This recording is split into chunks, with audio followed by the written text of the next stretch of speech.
Friends ಎಲ್ಲರಿಗೂ ಹೊಸ ವಿಡಿಯೋಗೆ ಸ್ವಾಗತ. ಇವತ್ತು ನಡೆದಂಥ ಭಾರತ ಮತ್ತು ಇಂಗ್ಲೆಂಡ್ ನಡುವಿನ ಮೂರನೇ ಹಾಗೂ ಅಂತಿಮ ಏಕದಿನ ಪಂದ್ಯದಲ್ಲಿ ಟೀಮ್ ಇಂಡಿಯಾ ಭಾರಿ ಹೋರಾಟ ನೀಡಿದರೂ ಕೊನೆಗೆ ಸೋಲನ್ನು ಒಪ್ಪಿಕೊಳ್ಳಬೇಕಾಯಿತು. ಈ ಸೋಲಿನ ನಂತರ ಮುಖ್ಯ ಗೌತಮ್ ಗಂಭೀರ್ ಅವರು ಪ್ರೆಸ್ ಕಾನ್ಫರೆನ್ಸ್ ಅಲ್ಲಿ ಏನೆಲ್ಲ ಹೇಳಿದ್ರು, ಸೋಲಿಗೆ ಅವರು ನೀಡಿದ ಕಾರಣಗಳೇನು, ಎಲ್ಲವನ್ನು ಈ ವಿಡಿಯೋದಲ್ಲಿ ಸಂಪೂರ್ಣವಾಗಿ ತಿಳಿಸ್ಕೊಡ್ತೀನಿ. ಅದಕ್ಕಿಂತ ಮುಂಚೆ ನೀವು ನಮ್ಮ ಚಾನಲ್ ಸಬ್ಸ್ಕ್ರೈಬ್ ಆಗಿಲ್ಲ ಅಂದ್ರೆ ಕೂಡಲೇ ಸಬ್ಸ್ಕ್ರೈಬ್ ಆಗಿ, ಪಕ್ಕದಲ್ಲಿರುವಂಥ ಬೆಲ್ ಐಕಾನ್ ಕೂಡ ಒತ್ತಿ. ನಾವು ಯಾವುದೋ ಹೊಸ ವಿಡಿಯೋ ಅಪ್ಲೋಡ್ ಮಾಡಿದ ತಕ್ಷಣ ನಿಮಗೆ ನೋಟಿಫಿಕೇಶನ್ ಬರುತ್ತೆ. ಗೆಳೆಯರೆ, ಮೊದಲು ಪಂದ್ಯಕ್ಕೆ ಬಂದರೆ ಟಾಸ್ ಗೆದ್ದ ಇಂಗ್ಲೆಂಡ್ ತಂಡ ಮೊದಲಿಗೆ ಬ್ಯಾಟಿಂಗ್ ಆಯ್ಕೆ ಮಾಡಿಕೊಂಡಿತು. ಆರಂಭದಿಂದಲೇ ಭಾರತ ಬೌಲಿಂಗ್ಗಳ ಮೇಲೆ ಒತ್ತಡ ಹಾಕಿದ ಇಂಗ್ಲೆಂಡ್ ಬ್ಯಾಟರ್ಗಳು ಅಬ್ಬರದ ಆಟ ಪ್ರದರ್ಶಿಸಿದರು. ಬೆನ್ ಡೆಕೆಟ್ ಕೇವಲ 135 ಎಸೆತಗಳಲ್ಲಿ 141 ರನ್ ಸಿಡಿಸಿ ಭಾರತದ ಬೌಲಿಂಗ್ ದಾಳಿಯನ್ನು ಸಂಪೂರ್ಣವಾಗಿ ಕುಸಿಯುವಂತೆ ಮಾಡಿದರು.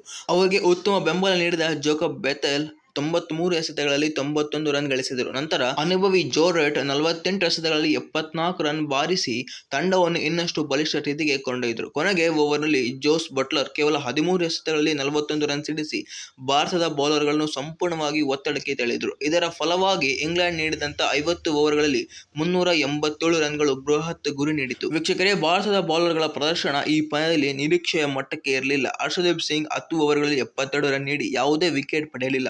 ಪ್ರಸಿದ್ಧ ಕೃಷ್ಣ 10 ಓವರ್ಗಳಲ್ಲಿ 69 ರನ್ ನೀಡಿ 2 ವಿಕೆಟ್ಗಳು ಪಡೆದರು.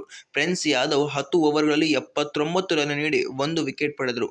ಗುರುನಾರ್ ಬ್ರೋರಾ ಈ ಪಂದ್ಯದಲ್ಲಿ ತುಂಬಾ ದುಬಾರಿಯಾದರು. ಕೇವಲ 10 ಓವರ್ಗಳಲ್ಲಿ 97 ರನ್ ನೀಡಿ 4 ವಿಕೆಟ್ ಪಡೆದರೂ ಎಕಾನಮಿ ತುಂಬಾ ಹೆಚ್ಚಿತ್ತು.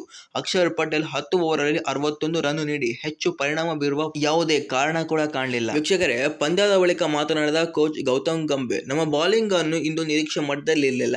ಇಂಗ್ಲೆಂಡ್ ತಂಡವನ್ನು 300 ರನ್ ಒಳಗೆ ನಿಯಂತ್ರಣ ಮಾಡಬೇಕಾಗಿತ್ತು, ಆದರೆ ಈ ಹೆಚ್ಚು ರನ್ಗಳನ್ನು ಬಿಟ್ಕೊಟ್ವಿ.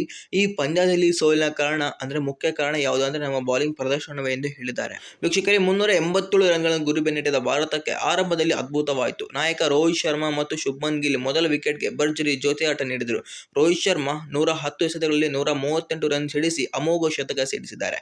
ಶುಭ್ಮನ್ ಗಿಲ್ 84 ಎಸೆತಗಳಲ್ಲಿ 77 ರನ್ ಗಳಿಸಿ ಉತ್ತಮ ಬೆಂಬಲ ನೀಡಿದರು. ಇದಾದ ಬಳಿಕ ಬಂದಂತಹ ವಿರಾಟ್ ಕೊಹ್ಲಿ ಮತ್ತೊಮ್ಮೆ ತಮ್ಮ ಕ್ಲಾಸ್ ತೋರಿಸಿದರು. ಅವರು 60 ಎಸೆತಗಳಲ್ಲಿ 74 ರನ್ ಸಿಡಿಸಿ ಭಾರತದ ಗೆಲುವಿನ ಆಸೆಯನ್ನು ಜೀವಂತವಾಗಿಟ್ಟರು. ಆದರೆ ಹೆಚ್ಚುತ್ತಿರುವಂತಹ ರನ್ ರೇಟ್ ಮತ್ತು ಮತ್ತೊಂದು ತುದಿಯಲ್ಲಿ ನಿರಂತರವಾಗಿ ವಿಕೆಟ್ಗಳು ಬೀಳ್ತಾ ಇದ್ದ ಕಾರಣ ಅವರ ಮೇಲೂ ಒತ್ತಡ ಹೆಚ್ಚಾಯಿತು. ಇಶಾನ್ ಕಿಶನ್ 12 ಬಾಲಲ್ಲಿ 14 ರನ್ ಮಾಡಿ ಔಟ್ ಆದರು. ಶ್ರೇಯಸ್ ಅಯ್ಯರ್ ಕೇವಲ 3 ಬಾಲ್ಗಳಲ್ಲಿ ಶೂನ್ಯಕ್ಕೆ ವಿಕೆಟ್ ಒಪ್ಪಿಸಿದ್ರು. ಕೆಎಲ್ ರಾಹುಲ್ 8 ಎಸೆತಗಳಲ್ಲಿ 12 ರನ್ ಗಳಿಸಿ ಹೆಚ್ಚು ಹೊತ್ತು ಕ್ರೀಸ್ ನಲ್ಲಿ ಇರಲಿಲ್ಲ. ಇನ್ನು ಮಧ್ಯಮ ಕ್ರಮಾಂಕ ಮತ್ತು ಕೆಳ ಕ್ರಮಾಂಕದ ಬ್ಯಾಟಿಂಗ್ ಗಳಿಂದ ನಿರೀಕ್ಷಿತ ಬೆಂಬಲ ಸಿಗದ ಕಾರಣ ಭಾರತದ ಇನ್ನಿಂಗ್ ನಿಧಾನವಾಗಿ ಕುಸಿಯಿತು. ವೀಕ್ಷಕರೇ, ಪ್ರೆಸ್ ಕಾನ್ಫರೆನ್ಸ್ ಅಲ್ಲಿ ಗೌತಮ್ ಗಂಭೀರ್ ಮಾತನಾಡುತ್ತಾ, ಈ ಸೋಲು ನಮಗೂ ಬೇಸರ ತಂದಿದೆ, ಅಭಿಮಾನಿಗಳು ನಿರಾಶೆ ಆಗಿದೆ ಎಂದು ನಮಗೂ ಗೊತ್ತಿದೆ. ಆದರೆ ಪ್ರತಿಯೊಂದು ಸೋಲಿನಿಂದಲೂ ಪಾಠ ಕಲಿಯಬೇಕು. ನಮ್ಮ ಬೌಲಿಂಗ್ ಮತ್ತು ಡೆತ್ ಓವರ್ ಪ್ರದರ್ಶನವನ್ನು ಇನ್ನಷ್ಟು ಸುಧಾರಿಸಬೇಕಾಗಿದೆ. ಮುಂದಿನ ಜಿಂಬಾಬ್ವೆ ಸರಣಿಯಲ್ಲಿ ಉತ್ತಮ ಪ್ರದರ್ಶನ ನೀಡಿ ಬೆಂಬಲವಾಗಿ ಕಮ್ಬ್ಯಾಕ್ ಮಾಡುತ್ತವೆ ಎಂದು ವಿಶ್ವಾಸ ವ್ಯಕ್ತಪಡಿಸಿದ್ದಾರೆ. ಹಾಗಾದರೆ ಸ್ನೇಹಿತರೆ, ಇಂದಿನ ಈ ಪಂದ್ಯದಲ್ಲಿ ಭಾರತ ಸೋಲಲು ಪ್ರಮುಖ ಕಾರಣನಾದರೂ ಏನು? ತಪ್ಪದೆ ಕಮೆಂಟ್ ಮಾಡಿ ತಿಳಿಸಿ. ಬೌಲಿಂಗ್ ವೈಫಲ್ಯನ ಅಥವಾ ಮಧ್ಯಮ ಕ್ರಮಾಂಕದ ಬ್ಯಾಟಿಂಗ್ ಕುಸಿತನ? ನಮ್ಮ ಫ್ರೆಂಡ್ಸ್, ವಿಡಿಯೋಗೆ ಲೈಕ್ ಮಾಡಿ, ಶೇರ್ ಮಾಡಿ. ಇದೇ ತರ ಹೆಚ್ಚಿನ ವಿಡಿಯೋಗಾಗಿ ನಮ್ಮ ಚಾನಲ್ ಈಗಲೇ ಸಬ್ಸ್ಕ್ರೈಬ್ ಮಾಡ್ಕೊಳ್ಳಿ.